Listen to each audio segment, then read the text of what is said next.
Alrighty, hold on just a second, folks. I'm getting the camera all set nicely as I can. Hold on, let me try taking this side part off. That might be better. There we go. Cool. Alrighty. Hello again, everyone. So it's time for superhero time hot takes. So this week we had Kamen ZiO and Lupinranger vs Patoranger. That's crazy. It would be to have two Kamen Rider shows in one superhero time block. Anyways, so this week was not bad, pretty cool actually. So let's go ahead and start with ZiO, since ZiO was the more fun one I think I had this week.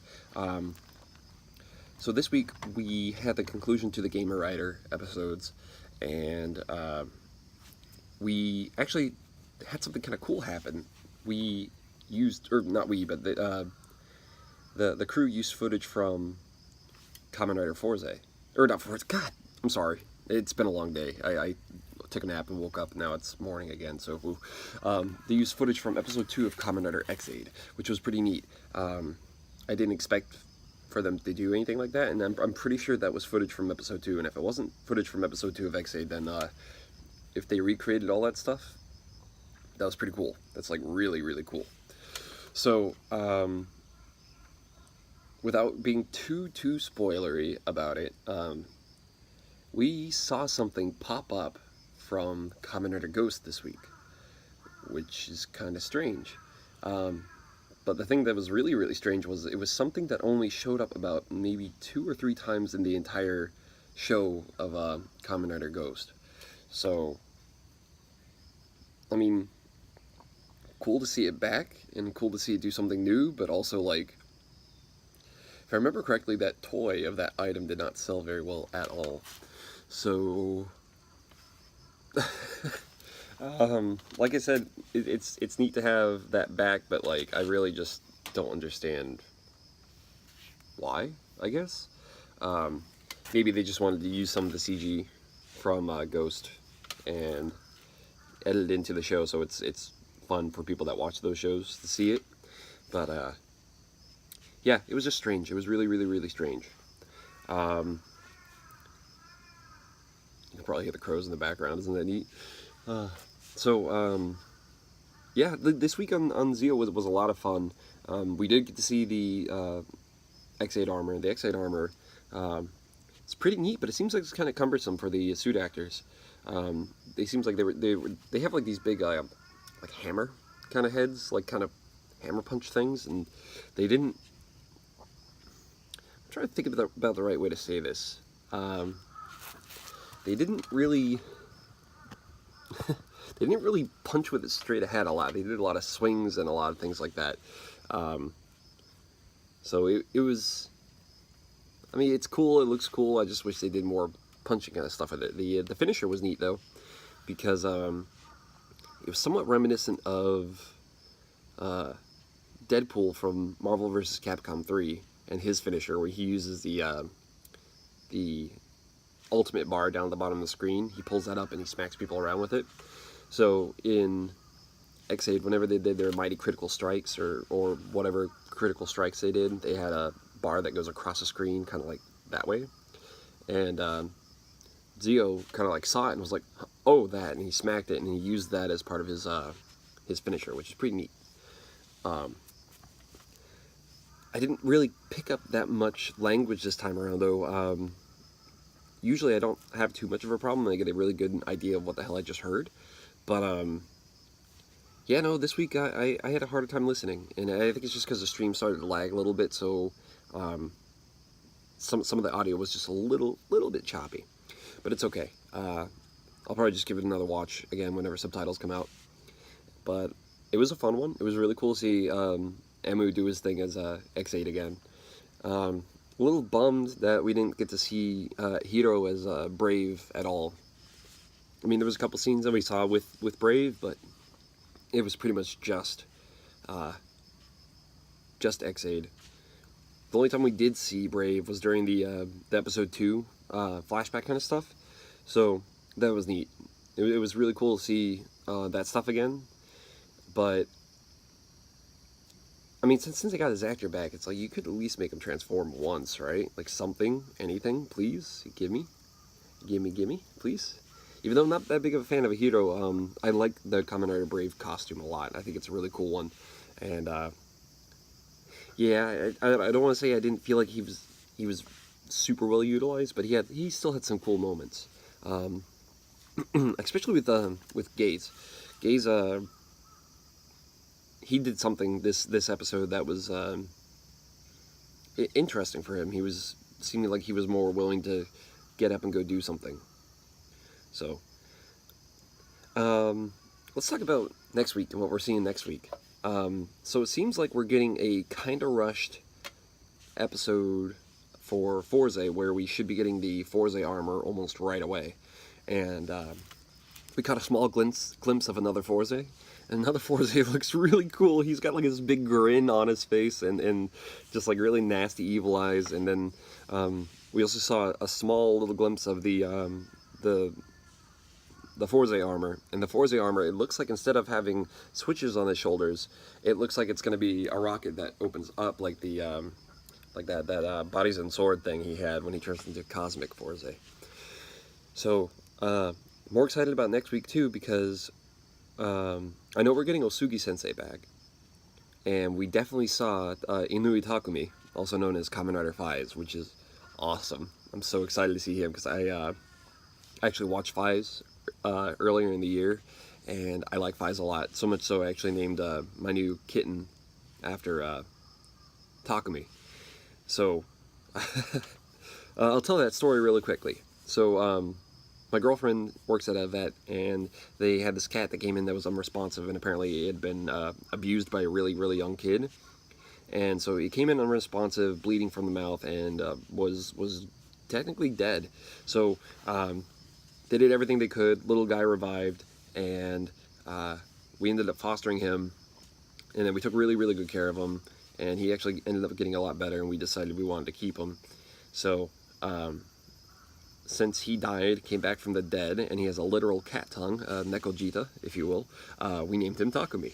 So he's our favorite little orphanok. We love that cat. So I actually miss that cat a lot. God, I wish he was here. God, I wish he was here. That's okay. I'll see him when I get home. Back in November. I'll see him in November.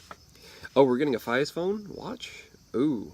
I'll have to go look for that. I'm going to actually watch shopping today. I'm going to see if I can't pick up a couple. So let's talk about Lupinranger vs. Oh, wait. Wait, there's one more thing I wanted to talk about with next week. We saw Gentaro Kisaragi for just a brief moment. The thing is, though, is that they kind of came in on his face, just on the back of it. So like a back 3/4 view. You can see his cheek a little bit, and it was sticking out, kind of pronounced like a Sota-san, the actor. His like his cheeks kind of are. He's got a pretty pronounced cheeks.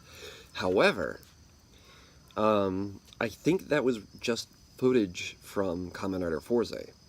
And if it wasn't footage from Kamen Rider Forze, and they actually shot something new, I don't know if that was actually Sota's actor, or Sota, the actor, or Gentaro's actor.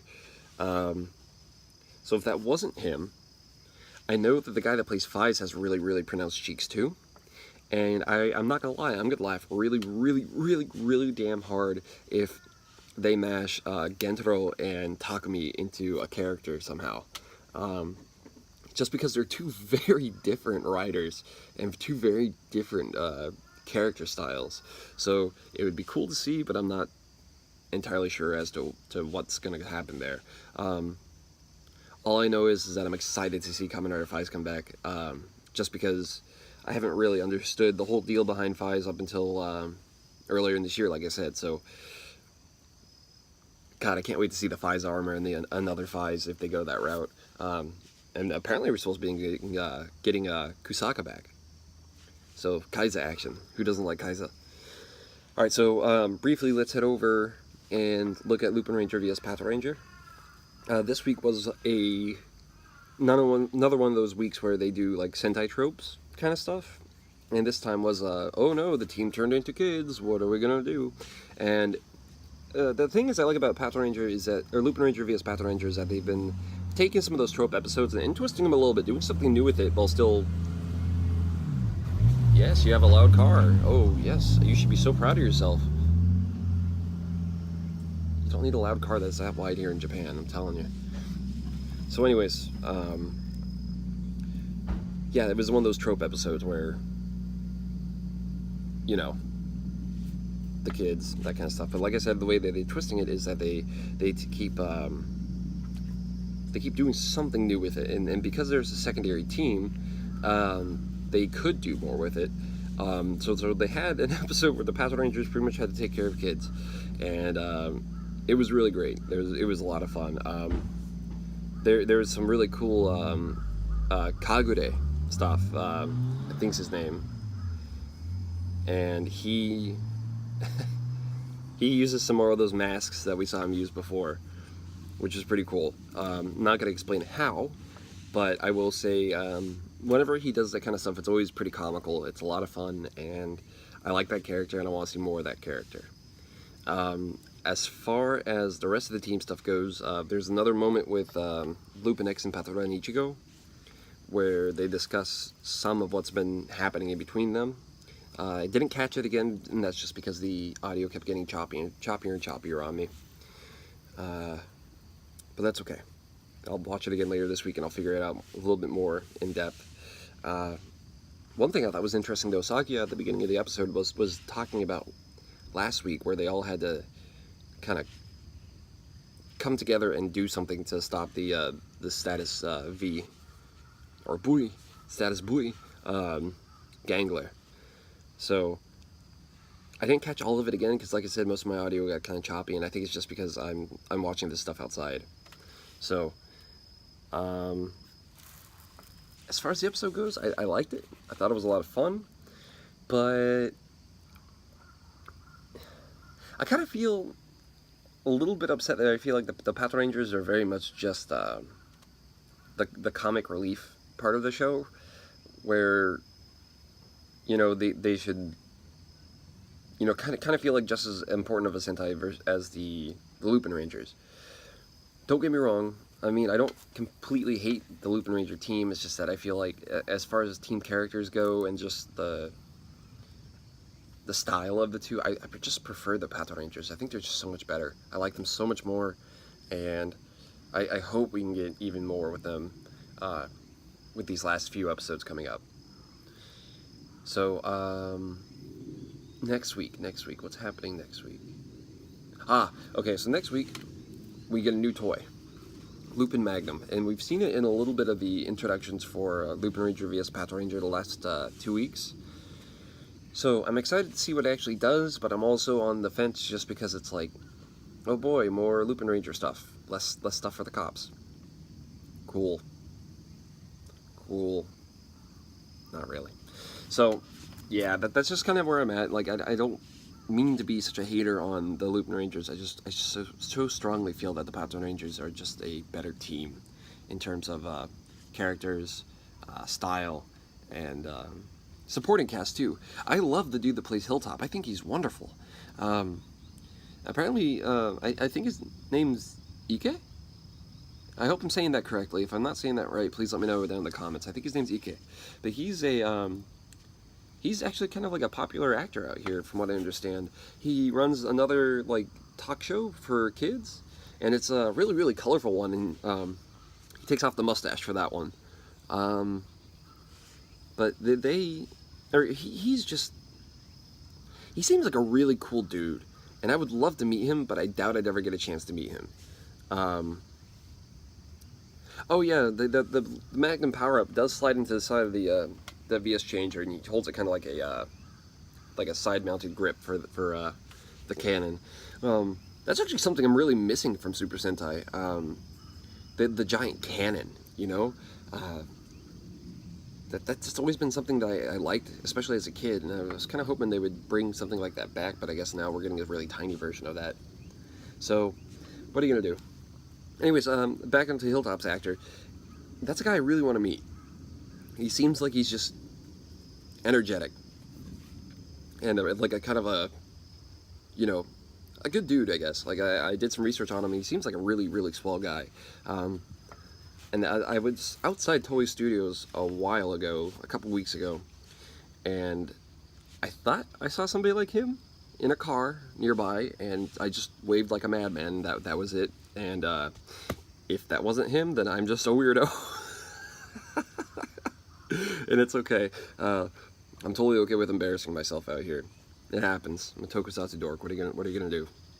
So, as far as next week goes, I'm more so excited for ZiO than I am for LVP. But I mean, LVP is still going to be a lot of fun to watch just because of the Lupin Magnum, and I am curious to see what that thing's whole deal is. But I still prefer the giant cannons, and I'm hoping we get one before the end of the show, just because, you know, I know the only reason why they don't make them anymore is just because they don't really sell too well. I think, if I'm trying to remember the last giant cannon we had, if I remember correctly, I think it was Go Buster, maybe? With that briefcase thing, and then before that was Gokaiger, but like since then, haven't really seen one. So, I'm gonna wrap it up because I actually have to go somewhere. For those of you who don't know, I've been a fan of Tokusatsu for about 10 years now. And I'm going to be touring some of these locations throughout October, all the different spots that are personal to me, things that I like, things from episodes, and just, you know, stuff that I think other people would really enjoy to see too. So, if you've ever seen Samurai Sentai Shinkenger, they have a cold open for the very first episode where Shinken Red shows up, he transforms, he beats the Gedoshu, and it's in like this kind of like tunnel in between or under this building, and it has two open air sides. There's one that goes towards a couple other buildings, and I think a little bit of water, and then the other side's actually facing towards the subway line. That was my first thing I'd ever seen from Super Sentai, ever, and I'm gonna go back there, and I'm actually gonna share that story. So that cold open for Shinkenger, I watched it when I was in my high school senior English class, and we had some free time at the end of the day, and people were talking about Shinkenger online, and I was like trying to think like, what the hell's a Shinkenger? And I was like, oh, the Japanese Power Rangers, ugh, like that kind of thing, right? That's before I really knew what the hell I was saying, and I was completely wrong back then, but I remember seeing that cold opening and losing my mind in class, just like, oh my god, this is one of the coolest things ever, this is so exciting, what is this? And not too long after that, I found Kamen Rider Decade, which was my first Rider series, and yeah, so if it wasn't for that one scene in particular where I lost my mind because of how damn cool that whole sequence was, I might not be sitting right here in Japan right now. So I'm going there today. I'm gonna get my stuff together, I'm gonna go pick up my paycheck, and then I'm gonna go and check out that spot in particular. So if you want to see anything like that, you should go join my private streams. And you're probably wondering, what the hell are the private streams? Well, the private streams are actually something for people that have bought something while I was out here. So I had to go pick up something for them, and they'd also give me shipping fees and a small donation. Small donations going towards my my documentary project I'm working on, which is it's a fan about tokusatsu fans worldwide, not just Japan, not just, you know, America, like anybody in the West and anybody in the East that cares about this stuff. I'm coming to talk to you. So yeah, or if you just donate to the project, I will get you in on the private streams, and the private streams are all held over on Facebook. And the reason why they're held on Facebook is that that way I can add you guys as friends, I can talk to you all, I can show you those locations without anybody else bothering us, and you can meet other tokusatsu fans I've met throughout my 10-year journey as a Kamen Rider fan, or tokusatsu fan in general. I'm very much more so a Kamen Rider fan than anything else, but I'm really doing my best to try and find stuff for everybody. So Kamen Rider, Super Sentai, Ultraman, Garo, Shibuya 15, like anything you can think of from Toku, and it has a cool location that's been used. I'm going to try to head out to those places. So, even better. Thanks, man. I'll definitely try to get you some more watches. So, yeah, I'm going to go ahead and head out. It's been a wonderful chat. I hope you all had a great superhero time, and I'll catch you next time. So, yeah. Matane.